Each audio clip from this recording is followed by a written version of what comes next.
I'm leaving that in.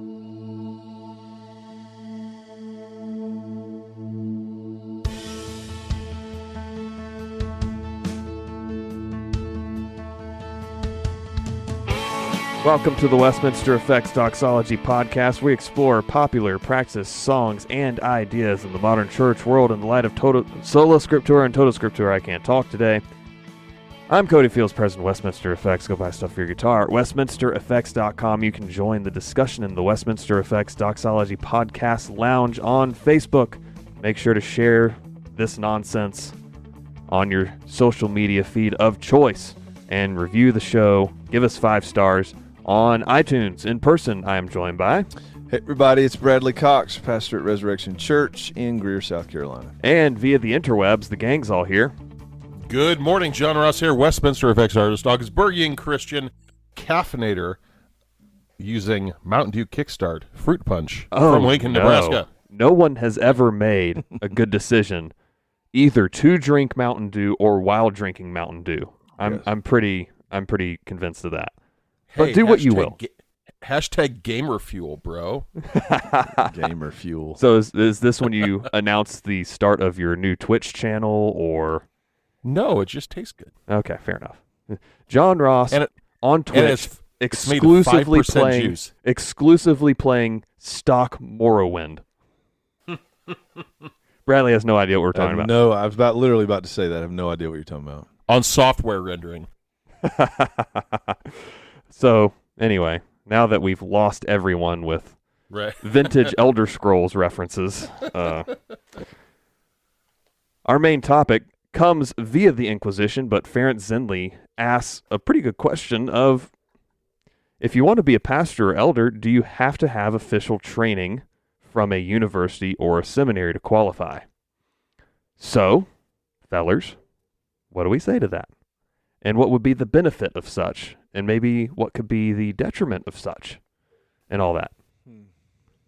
I mean, from my tradition, right, and which tradition influences and helps shape expectation, right? So from my point of view, yeah, absolutely. I think there's exceptions, right?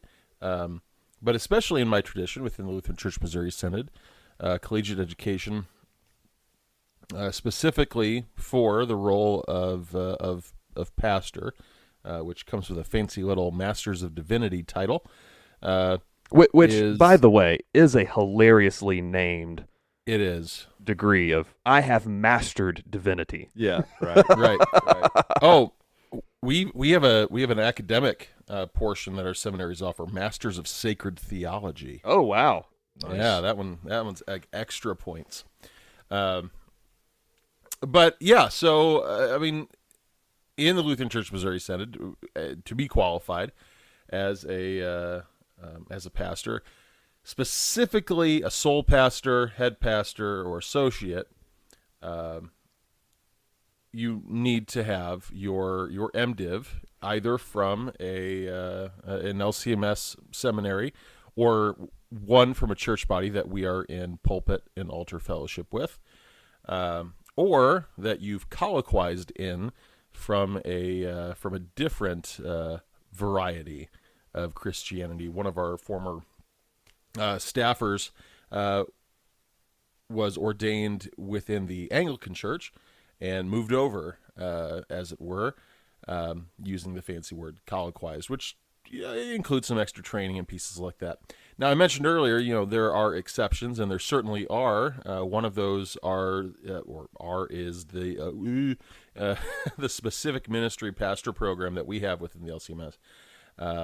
That allows an individual who has received his bachelor's degree in something and has the baseline of college education, but is actively serving in a role within the congregation and does kind of part-time study and distance learning through the seminary, but does not ultimately receive that master's level degree, but allows them to administer word and sacrament within our congregation. So effectively, in the Lutheran Church Missouri Synod, it being, and it's a Presbyterian structure of governance, correct?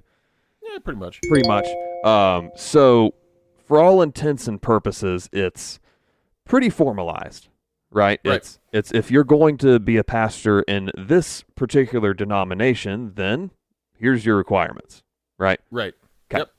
Yep. Well, Bradley, what do we do here?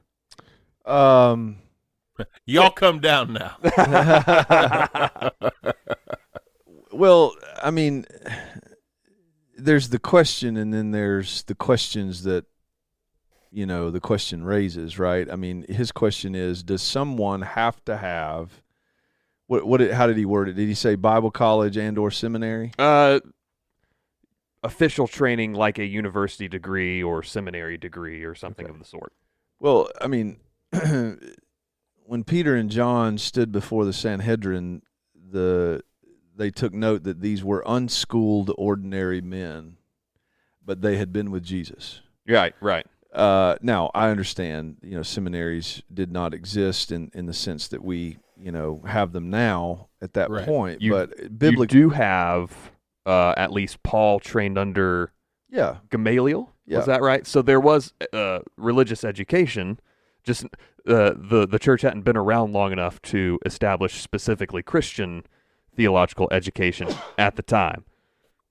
Excuse me. Fantastic timing on that. Oh man, sorry. Yes, I don't know sir. if y'all can edit that out, but and I think, also all good Jewish men had been educated in the Torah and in the Old Testament scriptures growing up. I mean, that was basically their childhood education. So you do have to qualify that. But the point is, I think Peter and John were qualified for ministry not because of their academic pedigree, but because they had been with Jesus. Right. And that doesn't mean that they were entirely unlearned, but formal education, as we might compare it to what the Lutheran tradition requires, did not exist, and they didn't have it. So to answer the question, does someone have to have an undergraduate and or graduate degree from a university in order to be, let's say, a local church pastor? Biblically speaking, my answer would have to be no. Does that mean that I don't think it's helpful and good? No. I think it is helpful and good. Mm-hmm. Can that be a filter and a prerequisite by which local churches filter people in terms of their qualifications? Yeah, I think it can be, and I don't think that that's bad. Mm-hmm. But none of the qualifications listed in the New Testament for the office of elder mention education. Now, it does say, Paul did say, able to teach, which in and of itself implies that there's some learning that has happened. Absolutely. You even think about Apollos, who was apparently an incredible public speaker, but even he was pulled aside by Aquila and Priscilla and was corrected in some things that he was apparently a few clicks off. So discipleship is required, and the word disciple means student, a learner. So anytime someone is saved, discipleship must ensue. It must take place. Otherwise, we're not fulfilling the Great Commission. We're not fulfilling all parts of it. Mm-hmm. Jesus said, go into all the world and make disciples, which I think is a reference to the inaugural proclamation of the good news, and then teach them to obey all that I've commanded you. So teaching, training is something that is baseline for every believer. And so would it be right for the local church and missions organizations, denominations, and traditions to say, okay, if somebody's going to be an elder or a leader, a teacher of disciples in our contexts, is it good and right for us to require something that is above the baseline? I think so. Mm-hmm. But that doesn't mean that someone could not be gifted by the Spirit and discipled in informal ways and then be recognized and celebrated as an elder in the church without a quote unquote formal education. I think so. It's similar to, creeds, confessions, and those kinds of things. Those are not absolutely required, but man, are they helpful. Mm-hmm. Right? I don't remember which creed we have on our website. Is it the Apostles' Creed or Nicene Creed? We have the Nicene Creed. Okay. So we have that on there. There's no biblical requirement to have a website in the first place. But there's also not a biblical requirement to have a creed, an ecumenical creed, on your website. Yep. Or if we adopted a confession of faith or a catechism or whatever. But it's really, really helpful to filter out terrible ideas, to promote good ones, and to promote church unity around this core set of ideas. Yep. So it's seminary, university education, creeds, catechisms, confessions, all kind of end up being lumped in to the same thing. It's really, really helpful, really beneficial. Usually, I mean, they can be used as a club to smack people with, but sure, usually I would say the overwhelming majority of the time they're not. Yeah. Well, and fair. I only have an undergraduate degree. I don't have a seminary degree. And that's not something that I laud and am proud of necessarily. And that may change. There may be a point at which I'm going to go back and get a master's degree. Sure. But at the risk of sounding like I'm tooting my own horn, since graduating from undergrad in '99, almost 24 years ago, I would say that I've, on my own and with the help of many other mentors and teachers and well-qualified people, I have a master's degree for all practical intents and purposes. The amount of personal study and discipline that I've had to apply in order to become an effective pastor and teacher in a local church is definitely the equivalent of graduate studies and many years of graduate studies, because it's if you're going to teach, you have to learn. Yeah, that's just simple blocking and tackling of any kind of education setting, including the local church. And if you were to stagnate on your own personal development, you'd be doing a disservice to your congregation. Absolutely. Yeah. Just because somebody has a seminary, and in my tradition, which would be a master's level degree, I think it's a master's level degree everywhere, but I'm not sure. I can tell you firsthand that does not make one a qualified pastor. Right. It makes someone a learned individual with a few extra, letters after their name. Yep. But does not necessarily qualify them for that office. Which is one of the reasons why the SMP program, that specific ministry pastor program, has been so popular recently, because other individuals are like, I don't have time to pursue an entire master's level course of study, but I feel called in this congregation to this specific church body. It kind of allows them that path of entry. And go ahead. Oh, I was just going to say, but on the flip side, as part of your MDiv program, I mean, you do in-depth studies in Greek and Hebrew. I mean, learning the languages both read or written and spoken, and I mean, not necessarily conversational, but you pick it up. Which is super helpful, but again, can cause individuals to feel as if they are somehow more qualified than someone who doesn't have those skills. But I don't have those skills, but I have a bookshelf, or at least the lower 2/3 of which have multiple volumes written by people who are skilled in those areas, and we can learn from the learnings of others as well. Mm-hmm.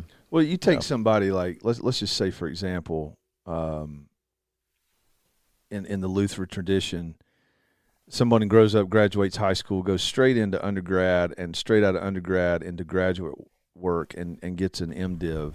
That's from the way it somewhere. often happens. And so they finish their MDiv, and let's say they're 24, 25 years old. Mm-hmm. Are they ready to pastor a church? They've done the degree work. They've done the formal work, and that's to be commended.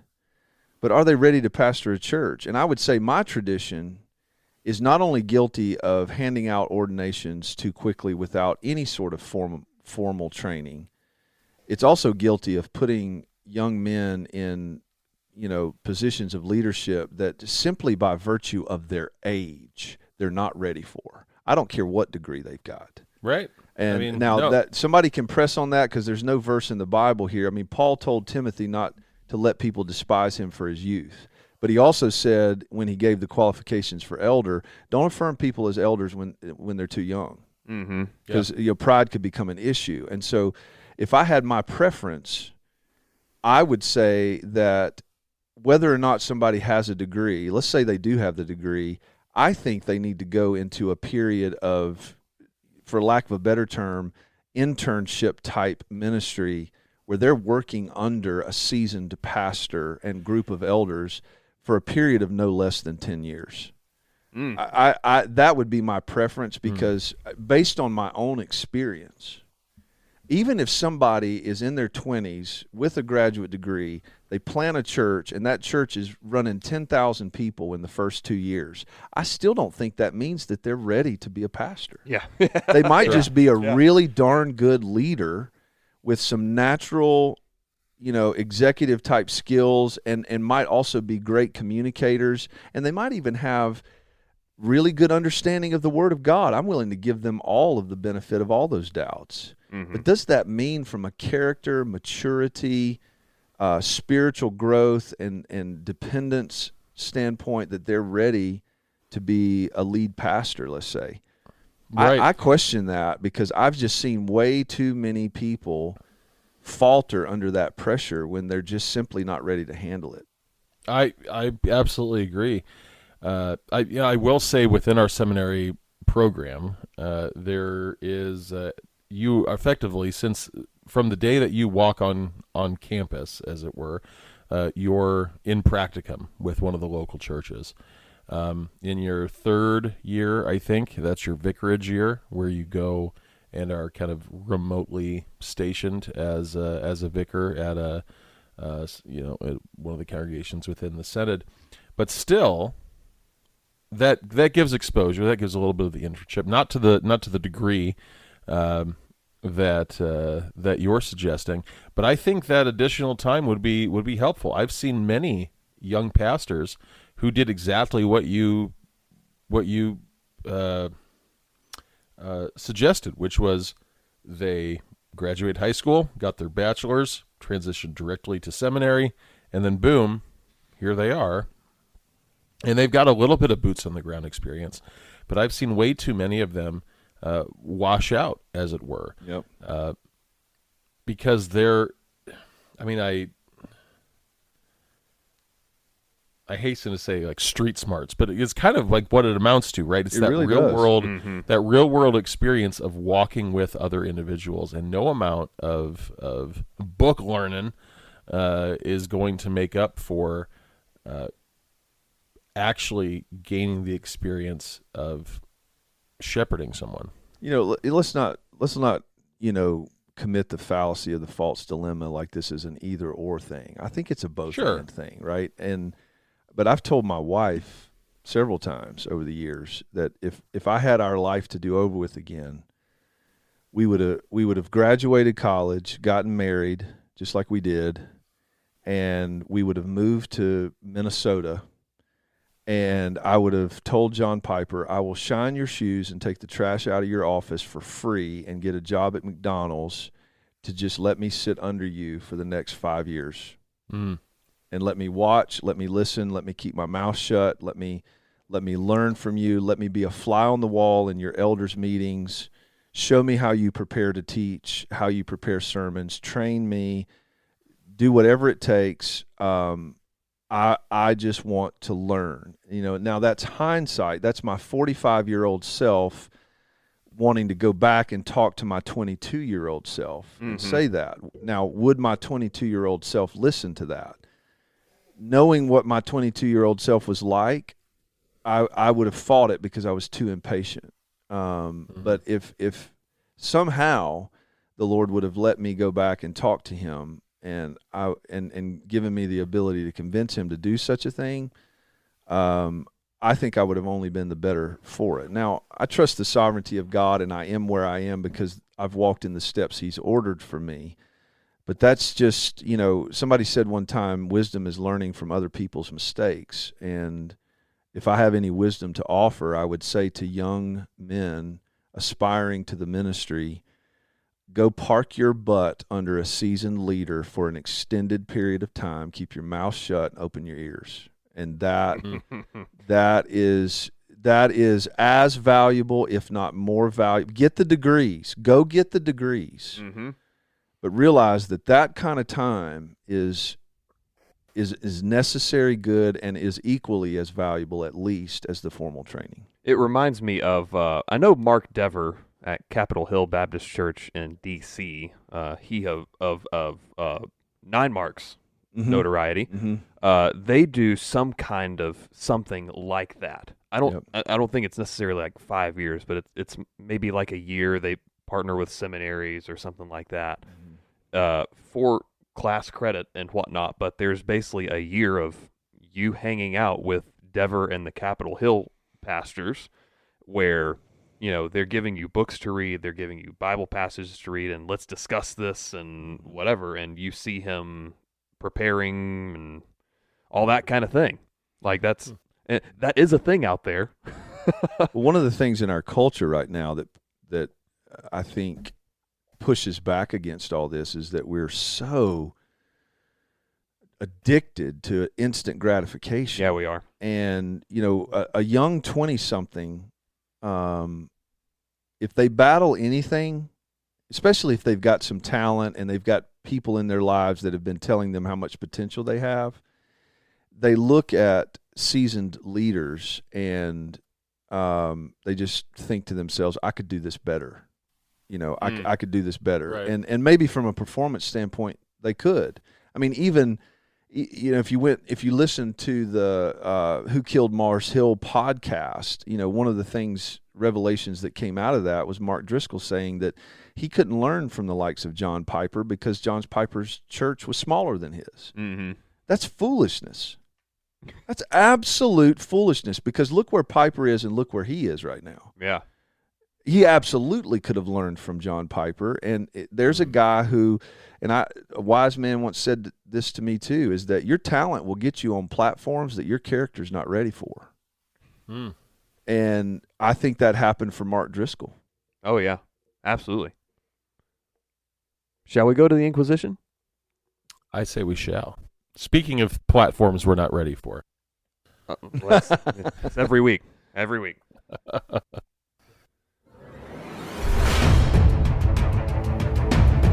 And this is the Inquisition, where you throw us questions via weekly post in the Westminster Effects Doxology Podcast Lounge, and we answer them on the fly, which honestly is no different than the rest of the show most weeks. So, as is tradition, we start with Brian Morris, who asks for the best post-sermon hangover cures. Not as in you got hammered while you were preaching. That bottle of water was not water. Boy, that sacred wine, boy, you got to watch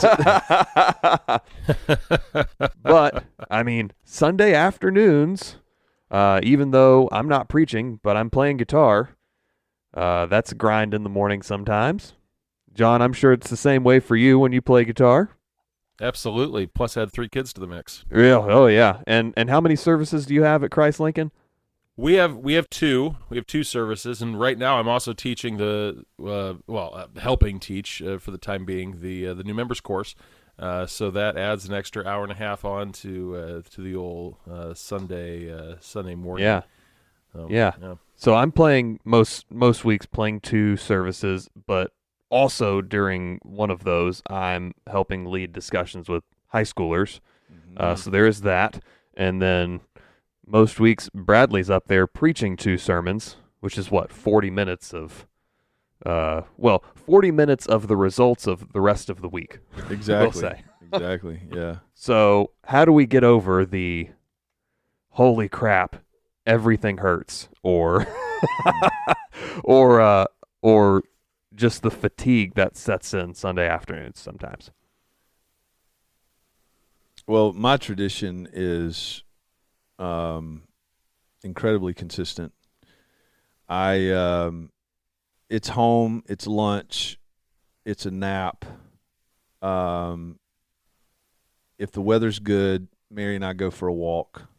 We usually walk 2 miles at least, and then I start food prep for the week. And I think that activity after the nap is helpful. Yeah, because it, you're especially I think if you're teaching, but I would say it's true also of leading worship. Both are physically taxing, but they're incredibly mentally taxing. Right. And so your body needs to rest, and then your mind needs to rest, and those happen in 2 different ways. Your body rests obviously by sitting down, lying down, taking a nap, but your mind needs to rest with physical activity. Thus, the walk and cooking and preparing food, which is something I enjoy. It's also helping me make good food choices during the week, which is further fueling my physical health. And it's up, and I'm moving, and I'm doing something. I'm not just sitting there vegging in front of a TV or something. So I think those few things after church help me get ready for Monday and feel better after a long Sunday morning. Go ahead, John. I mean, sometimes, excuse me, sometimes I'll drift off on the couch, but usually it's we get done with the activities of church and whatever that looks like for that particular week, and lunch. And then often it just keeps on going. With younger kids, I mean, I've got 5, 8, and 12. There's sometimes swim mates in the afternoons, or kids have a play date, or this past Sunday, Malachi wanted to take his metal detector he got for Christmas out to the park, and so we did that. And then we found had a Glock and everything. 2 fishing lures, a zipper pole, and a couple of pop can tabs, but close. Would a Glock even? Yeah, a Glock would have to show up. I mean, I know they're most composite, but anyways. But the Westminster Effects Firearms Podcast. Don't threaten me with a good time. But yeah, if it is one of those rare weeks where it's not kind of jam-packed full of activities and wanting to engage with the kids, because honestly the kids are at school all week, and then they have activities not every other night of the week, but it feels like that sometimes. I also want to engage with them, do board games or play a video game with them, or go to the park, or so on and so forth. I don't know. Well, it's the same concept. I mean, you right. There's a little physical rest, and then there's some type of physical activity with your family. Yep. that I think both of those things are really good to help us maximize the Lord's Day. Mm-hmm. Yeah, right? Absolutely. Yep. And my days often consist of a nap. Mm-hmm. Nap, coffee, try and move around a little bit. So it kind of depends on what day it is, honestly. Mm-hmm. Every now and then we'll go to like the downtown Greer Park and walk around. We should probably do that more. Yeah. So anyway, next question. Drew Medin asks, what constitutes as idle words or idle chatter? My take was this was probably Matthew 12, where in the ESV, Jesus says, you brood of vipers, how can you speak good when you are evil? For out of the abundance of the heart the mouth speaks. The good person out of his good treasure brings forth good, and the evil person out of his evil treasure brings forth evil. I tell you, on the day of judgment, people will give an account for every careless word they speak, for by your words you will be justified, and by your words you will be condemned. So, the ESV at least renders it careless, if that's what it is, which I think is probably important because, I mean, if you're not being careful with the words that are coming out of your mouth, Yep. I mean, you can do massive amounts of destruction in people's lives and local churches' lives, like we were talking about in the primary topic, Right. which is, one of the reasons Bradley was talking about, hey, maybe you need to sit under someone for like 5 or 10 years, because often guys in their mid-20s are a little bit of a loose cannon. I wouldn't know what that's like myself. Yeah. Yeah, I think that's right on, Cody. I mean, careless and thoughtless. The word means lazy. Words, and what kind of effect they might have. I mean, it's a call, really. I think to just, realize the seriousness of life and what we say. I don't think this is a prohibition against sitting around and talking about football, Right. Conversation in that way. But it's words are powerful, and I'm not trying to sound word of faith here, but words are powerful, and they have an impact on people. And I think an idle, careless, thoughtless, lazy word, I think it could be anything. It's all about the context and the people that we're with, and so yeah, that's a great question. I might want to stew on that some more. Maybe we turn that into a full episode sometime. That's a good question. What you got, John? Stay tuned. No, I was just going to say I agree with the line of thinking. I mean, the idle words lingo comes from the KJV, and I think careless is probably a better translation of the idea, in the sense of that idle words as such are careless or devoid of care for one another,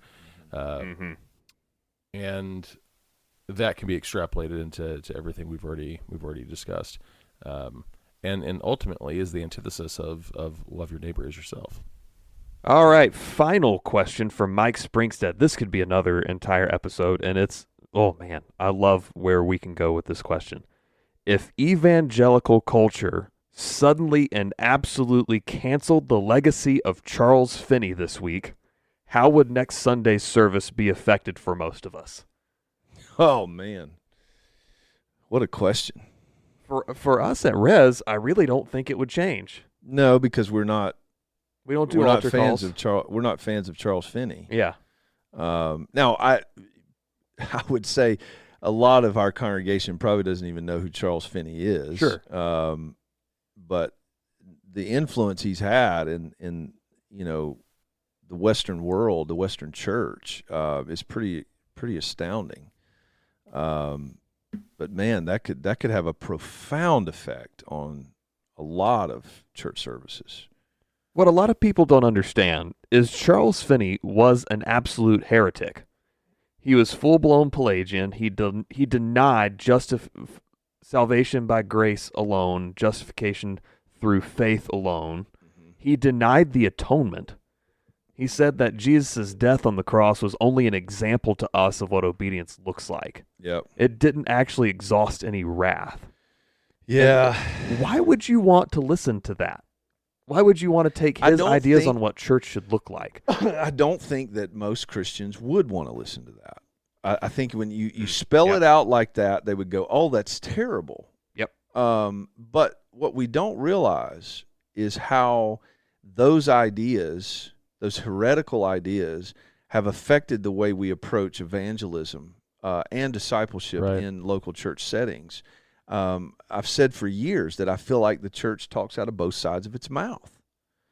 We say one thing, and then in practice we exhibit another. Mm-hmm. that salvation is by grace through faith alone in Jesus Christ alone, that we cannot do anything to procure our salvation on our own. There's no work we do or effort we make that brings that about. And yet, in practice, when it comes to altar calls and other things, it almost seems like we're promoting the exact opposite. And I think a lot of that could be traced back to Charles Finney and those kind of heretical ideas. Yeah, the man did invent the altar call after all, even though he called it the anxious bench. Yep. There is something to be said of the. I hope everyone knows what I mean when I say results, right? With the reaction to or the response to that more revivalist mindset. It is a call to action, right? Mm-hmm. And for, going back to what we said before, is like we are people who like instant gratification. Traditional discipleship doesn't have that boom saved, boom saved, boom saved, tally up the mark, right? It's a journey with one another. It's an opportunity for mentorship and growth and mutual accountability and so on and so forth. But that revivalism, translate that into seeker sensitive, so on and so forth, is really a byproduct of us wanting to see the results of quote quote our labor. So right? true. Mm-hmm. So and true, we used, back in outdoor ministry, camp ministry, we used to say, like, hey, to our counselors, you've got these kids for 4.5 days, right? You will absolutely make an impact on their life. Of course, that impact can be positive or negative. Hopefully positive. We'd say this at the beginning of staff training and at the end. But you will most likely not see any change this week. Yep. And that's okay. Yep. Your job isn't to turn their heart. Yep. Your job isn't to make them a Christian if they are not. Your job is not to get them baptized. Your name, this is not your job. Your job is to be a steward of God's flock. Yep. That's it.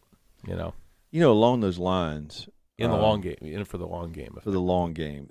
That's so good, John. I mean, along those lines, I was having a conversation with someone last week about Bethel, and the statement was made, which I hear made so often, that, yeah, I see where they're off base on a few things, but look at all the people that they're, air quotes, reaching for Jesus. Mm-hmm. And I that's a tough thing to rebut. You can obviously say, well, they're not reaching anybody for Jesus because their heresy would prevent them from doing that. But you shared this on social media. The fact that they would bring in the likes of Kenneth Copeland the other Sunday mm-hmm. says to me that we've got the wrong measuring sticks. Mm-hmm. Are you going to tell me that a church is justified in their heresy, or that their heresy isn't really that bad because of their attendance and the amount of people that are responding to their altar calls?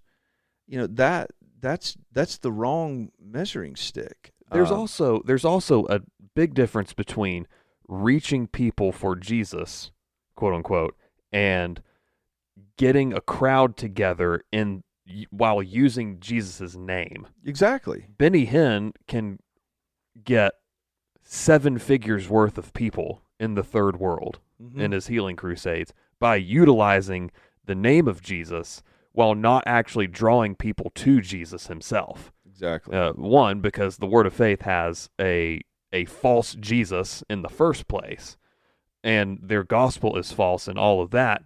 But even just listen to what they're saying. Yeah. There's nothing Christian about it. If anything, it's New Age. Yeah, and it's really, you listen to Charles Finney and the things that he taught, and you realize where a lot of that comes from. Oh, yeah. Oh, yeah. So I think